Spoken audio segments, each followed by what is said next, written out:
is 6:36. I'm calling the Business Committee meeting to order. We are at, today's Tuesday, March 5th, 2019. We are at United IZ Boardroom 201 Lindenwood, and we'll be discussing, reviewing the items that will be held or heard in the regular board meeting on March 20th. We'll start with number one, approval of monthly disbursements. Yes. Flores? Good evening, Mr. Vélez and Mr. Ramirez. The Division of Finance put together the monthly disbursements for February. I don't know at this time if you have any questions over any of the disbursements. No, sir. No questions, sir. Okay, thank you. And number two, approve property tax refunds for the month of February 2019. Good evening, Mr. Ramirez, Mr. Vélez, Mr. Santos, members of the audience. We bring to you the property tax refunds for the month of February. We have three this time.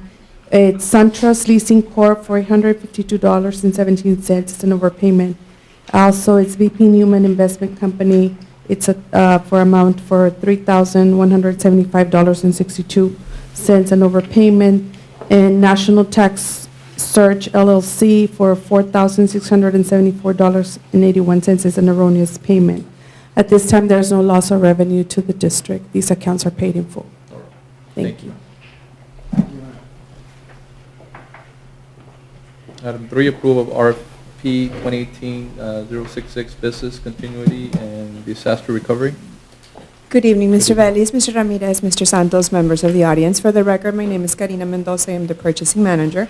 Just wanted to mention before I present this item that this item was presented last night to the Bond Oversight Committee, and they approved it so we could present it today to you. We're bringing to you recommendation for approval of RFP 2018-066, Business Continuity and Disaster Recovery, in the amount of $227,517.41 to Sequel Data Solutions. And I have here with me a technology department in case you have any other questions. What is this? Somebody give me a little bit more explanation. Sure. What does this entail? Sure. Actually, this is in the event that we should have a man-made disaster or any disaster, we will not have any interruption of technology. Okay. So I don't know if you Yeah, want- this is actually phase 3 of our project that Okay. we've been doing for almost 8 months, sir. What we do is we created a second computer room at the service center on Saunders. Okay. It's a room in case, like Ms.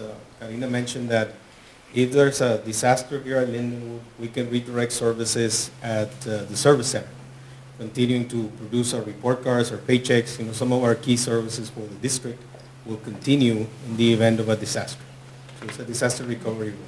Did we already have something in place before? Is it? Is this No, we something didn't, completely sir. new? With something new. Okay. That was included on the bond for the 2013, Right. and is finally coming into effect. I think by the summer, we should be ready to replicate services in the event of anything that happens. Understand. Thank you. We'll move on to item number 4, approval of awarding bids, proposals, and qualifications. Yes, good evening again. Administration is bringing for your approval the following RFPs.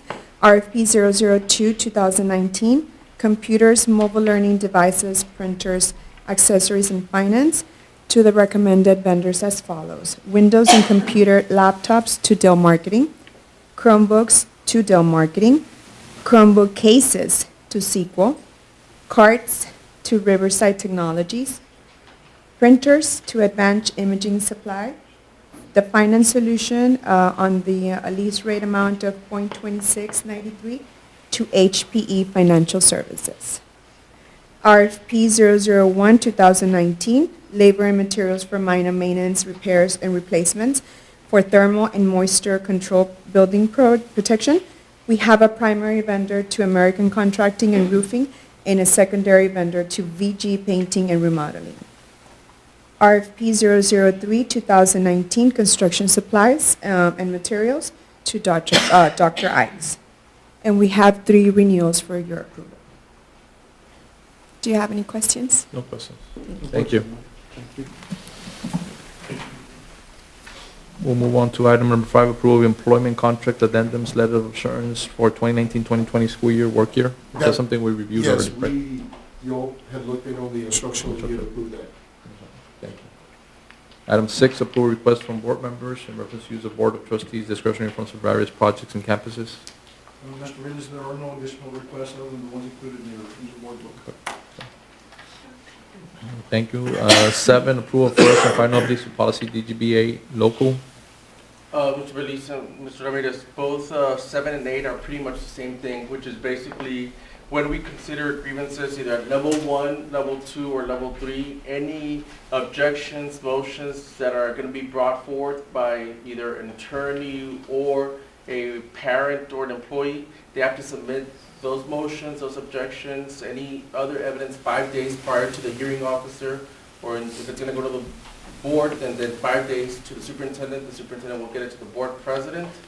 And if they don't submit it and come to the hearing at the level 1, level 2, level 3 with objections and exhibits and stuff like that, then the time starts at the time that, you know, the hearing officer calls it, and any objections and stuff will be heard within those 10 minutes that they have. And basically, any oral motions or any objections that are raised are also going to be part of that allotted time. So that's the clarification that we're making both to DGBA, which governs employee complaints, and F&G, which governs parent and student complaints.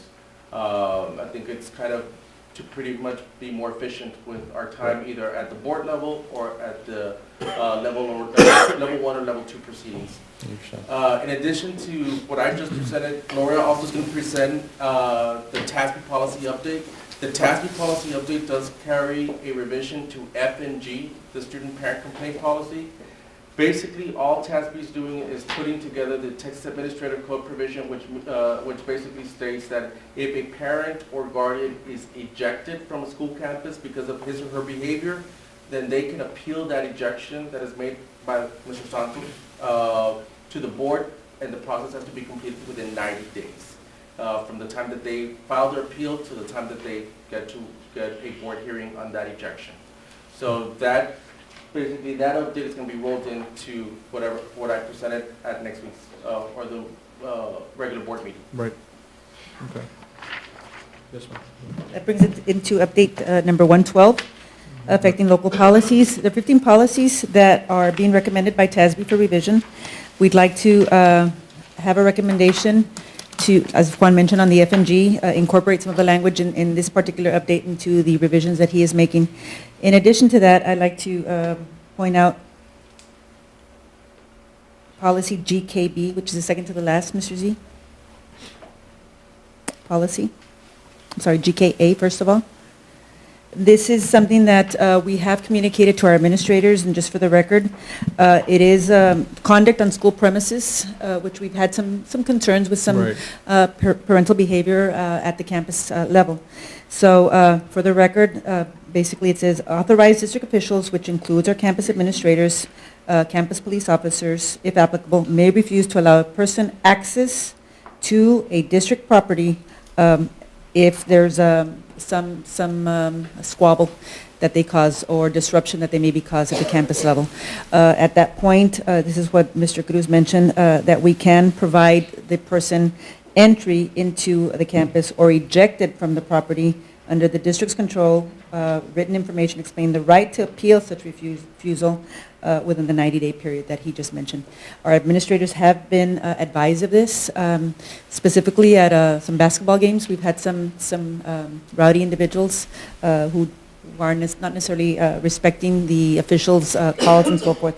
So this is something that we'll probably be utilizing more and more within our district levels, so that we can have some control over the games and bring respect and dignity back into the schools as well. This is part of the new state law that was enacted at the last legislative session. So that's why it's kind of rolling out right now. We didn't have any rules by TEA until this last summer. So now we kind of have a complete statute and the regulation.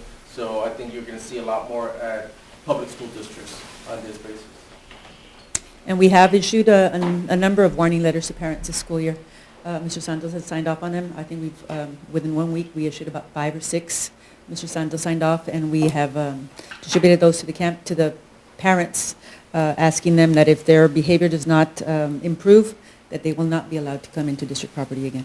And any person that, let's say we're trying to not have them at the campus, is it only the principal that will bring the information to Mr. Santos, or can a police officer also? The officer make- can as well, sir. And they Okay. usually, the police officers really work hand in hand with our campus Correct. administrators.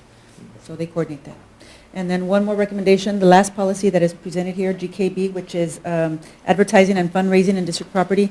We're going ahead and remove that policy. We'll be bringing major revisions to that policy in the summer for your Okay. approval. Right, and that's, All right. thank you. Thank you. We'll move on to item B, informational items. Number 1, Finance Division, the monthly financial report. Good evening, Mr. Bellis Good and Mr. Ramirez and Mr. Santos and members of the audience. We're bringing to you our superintendent's monthly financial report as of February 28. There you'll see that we had a total cash investment balance of $221,147,275. And you'll see the breakdown. The bulk of it is in our general fund, $158.9 million. We still have some funds left from our 2018 PPFCO series. Our debt service fund of $30.3 million, and then the rest is our bond money, which total up to about $29 million. 8% of our portfolio was in demand accounts, and the yield is at 2.6%. The current pool rate, we use a lot of the TASB pools. This is quick turnaround in our funds. We're earning a 2.52%. The administrative cost ratio, we budgeted 8.08%, and actually we're at 8.32% right now. TA allows 11.05%. Our unaudited statements through the end of February, actual is $252.3 million in revenues, or 69.35% of our budget. And the expenditures, we're at $206.2 million, or 53.41% of our budgeted expenditures. Our tax office report has us with a collection rate of 95.43%, or collected $202,556,975. Today, which is March 4th, 5th, sorry, we're at 95.68%.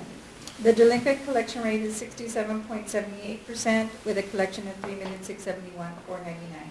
And you can see the comparisons to this time last year, current collection rate at 95.9.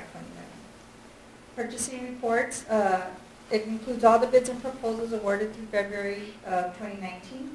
And the grant report section has all the activity done by the grants department this last month. So I don't know if anybody has any questions. No, thank you, ma'am. And just a quick update on the Go ahead. budget. Friday is a very key day, March 8th. It's the last day that our legislators can file bills. I mean, they're up to the 300 and 400 amounts, I don't Right. know. But one key bill that actually got talked about today in the House that we have to start looking at carefully is House Bill 3. It's being really pushed by the House. 80 of the House members have already signed up on it, and this is the one, it's a school finance bill. So now we're starting to see what's going to be coming from this session. So I guess within the next month after spring break, we work through Lynn Moak's office, we give them our data, they start projecting what type of revenues we're going to look at based on what is still sticking at the Capitol. You know, a lot of bills don't make it to the final floor or pass, so we'll just be keeping our eyes out. We're still moving along. Ms. Rendon brought the calendar for next year. That's been approved by everybody. We already started working on our employment day calendars. We're already working on staffing for our elementaries. We're meeting with our middle school principals after spring break on their staffing, and then we will meet with the high schools. And then I think this week we're going to be sending out the budget allocations to the campuses so they can start working on their budgets. We'll be providing them their Title I money. This is federal money, Right. so that they can all start putting their budgets together. So in the background, everybody's still working. Right. It doesn't matter what happens in Austin. You know, we know those kids show up in August, so we have to be ready. Okay. Appreciate the presentation. Thank you. Any public comments, Mr. Santos? No. No. No, sir. All right, so we'll move to adjournment. Thank you very much. Good evening. Thank you.